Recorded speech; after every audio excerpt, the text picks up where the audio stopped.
BestTransactionFunding.com, welcoming you to another session of Quick Tips for Flips. My guest today is Vina Jones-Cox and also Maurice from 1851 Center for Constitutional Law. Okay.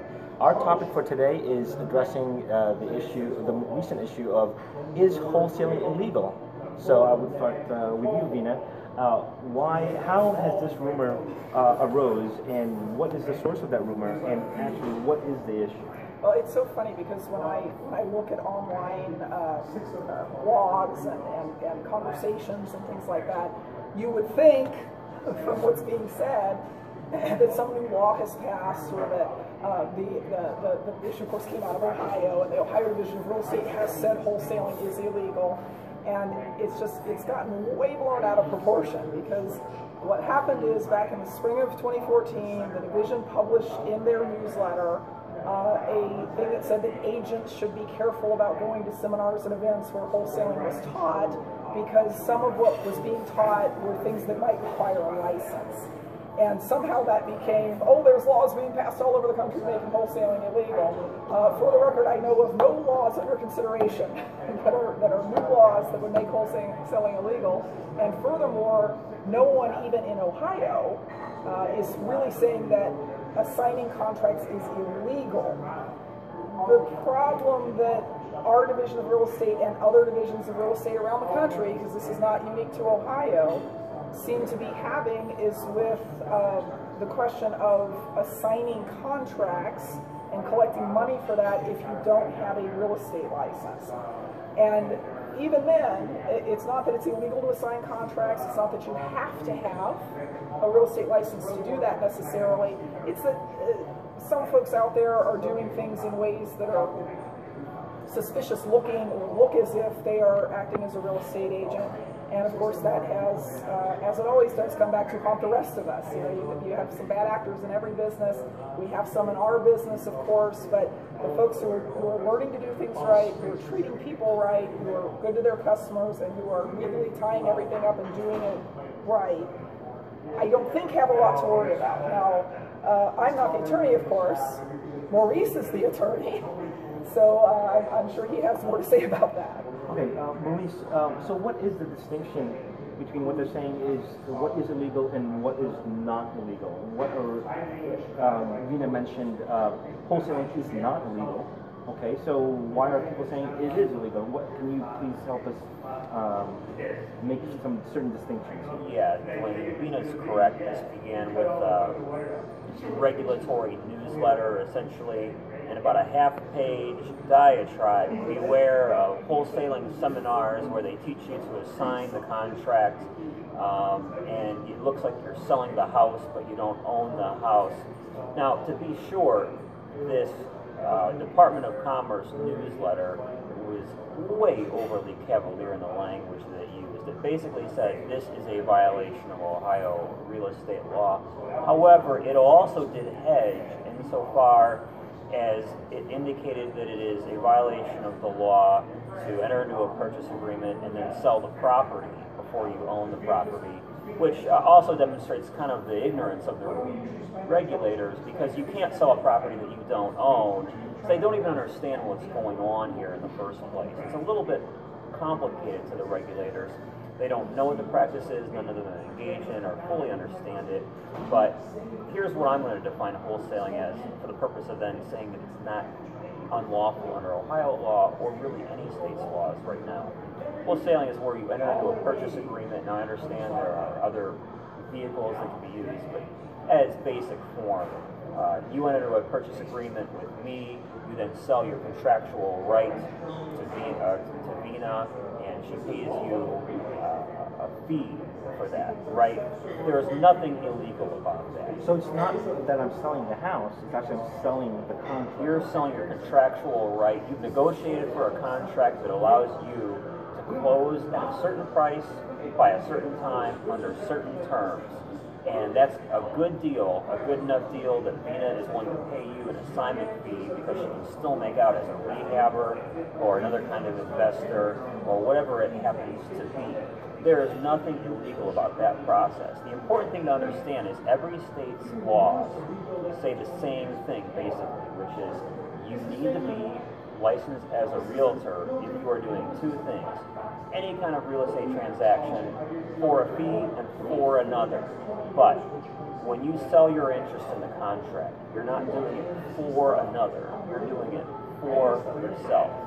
So you're not violating real estate law, and that's an issue that we'll litigate if we have to, because it seems very clear, and state by state, usually in the context of for sale by owner deals, because believe it or not, realtors at one time tried to shut down for sale by owner, particularly Assist to Sell and all these websites that allow owners to post their own properties for sale. They actually sued the owners of their own homes to try to stop them from selling their own homes, saying that they were acting as a realtor by trying to sell your own house. And they were literally also suing newspapers and websites that were posting the ads, saying if you post the ad that a house is for sale, you're basically acting as a realtor. And these cases are literally unbelievable, but they're all over the country. New Hampshire, Texas, California, and over again, what judges have said is this person is not selling the house for another, and the Craigslist type vehicle, the website of the newspaper is not acting as a fiduciary. And importantly, when you're a wholesaler, you're not acting as a fiduciary. You're not an agent for the seller of the property. You're not an agent for the buyer of the property either. You're across the table from that person, negotiating essentially against them, trying to negotiate down the price and up the fee for the assignee. So you're adverse to both other parties in the transaction, even though your goals are all the same and you may all benefit from it. You're across the table from them. So you're not acting as a realtor, you're not acting as an agent in any capacity.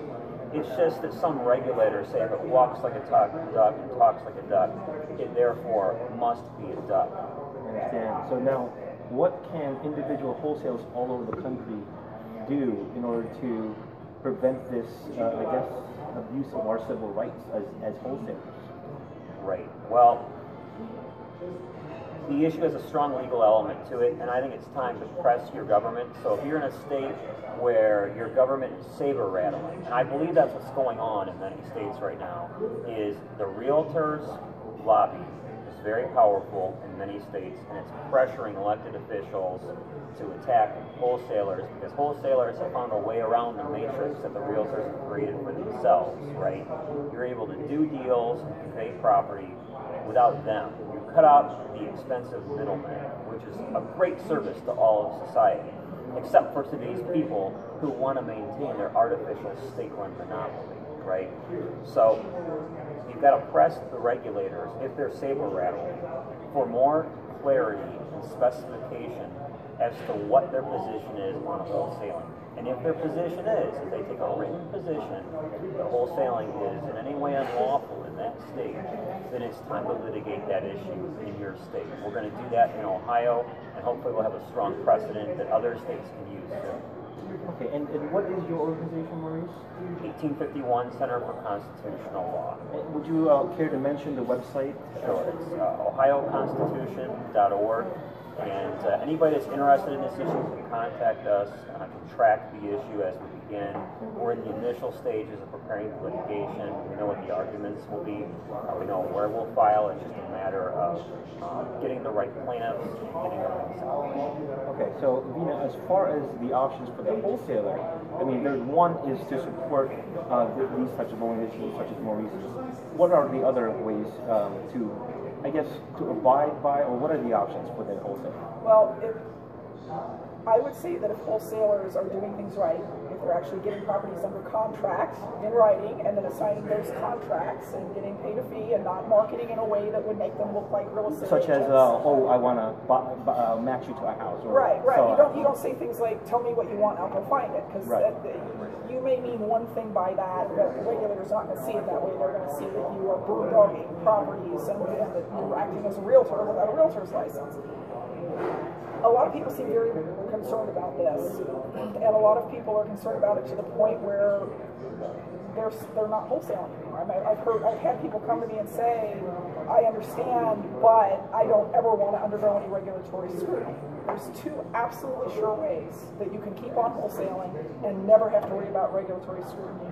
One is get a real estate license. The other one is use transactional funding. Hey, there you go. Because if you buy the house and then sell it, which is what happens in transactional funding, no one's going to say that you can't sell your own house. Correct. So you actually take title using transactional funding. So and then there's no I guess scrutiny that it cannot be misconstrued. Well, they can scrutinize you, but what are they going to say? Yeah. Oh, I see you bought the house first and then you sold it, so we have nothing to say about that because we don't regulate people selling their own houses, even if they do it 1 minute after they bought it. Right. And now I know this issue is close to your heart here. And how can people follow this issue? In addition to Maurice's website, what's your contact information? If they go to Maurice's website, he also neglected to mention that he does send out emails as things update, and so that would be an important way to do it. Also, if you go to regoddess.com, regoddess.com, sign up for our weekly newsletter, and as things progress on this, we're going to have webinars with Maurice to kind of keep us updated on what's going on, and as things happen, we will report about it. All right, great. Thank you very much for joining us, and thank you for joining us on Quick Tips for Flips, and we'll see you in the next session. Bye-bye.